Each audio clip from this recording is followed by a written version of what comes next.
Welcome to the second episode of Not a Statue Story.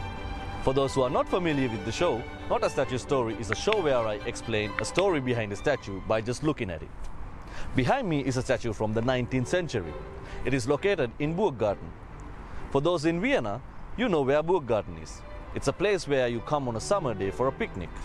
In other words, to get pissed drunk. This is Mozart, the guy behind Mozart Kugel. You remember we talked about Lil Mozart in the last episode? Well, he's not Lil anymore.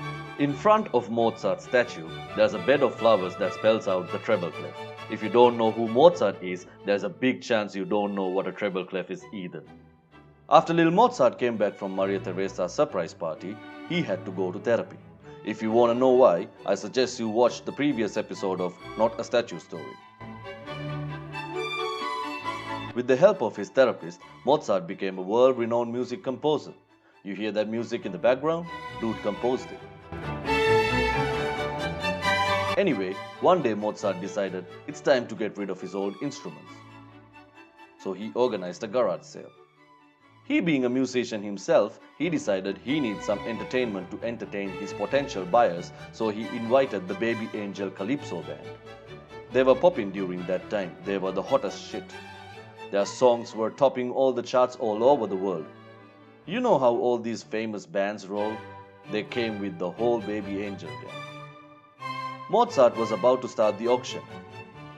He was dressed up, the band was playing, he started the auction chant, the rest of the gang was getting drunk and things were starting to get hot and heavy. This dude wanted to join Karen and Frank too, but they just kicked him out. Nobody was placing bids as the garage sale was slowly turning into a garage party. Even the people who came to the garage sale were getting drunk and this guy started to create a scene. The bouncer was begging him to not to disgrace the great musician and to stay calm, but it was not him who would listen. The bouncers were trying their best to keep their cool, but at last they decided to kick him out from the garage sale. The Baby Angel gang were already too drunk and have started to make a mess at the scene. These two started dancing waltz. These guys started fighting over an old score they found in the basement. They even destroyed Mozart's favorite flowers. They couldn't keep their shit together and this guy went and uncovered the head of Medusa. It was so scary this dude started praying. I'm not sure why he would carry a cross to a garage sale. Maybe they were expecting something or someone in the basement. After all, it is Austria. They were turning this whole sale into a mess and this guy was checking if Mozart noticed all the bullshit going around. Mozart sure saw everything and he was pissed to the core.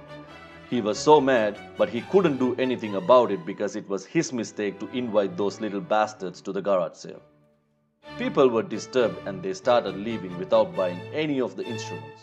Mozart actually had to bear a loss. Mozart then had to throw all the instruments away because he was not able to sell anything. The band asked for their payment at the end of everything, but Mozart told them to fuck off. The band tried to sue Mozart but lost the lawsuit. You don't want to fuck with the big guns. Nobody still knows why Medusa's head was in Mozart's basement and it still remains a mystery. The sculptor captured the moment when Mozart started the auction while the sale was turning into a party. That's it for today's Not a Statue Story.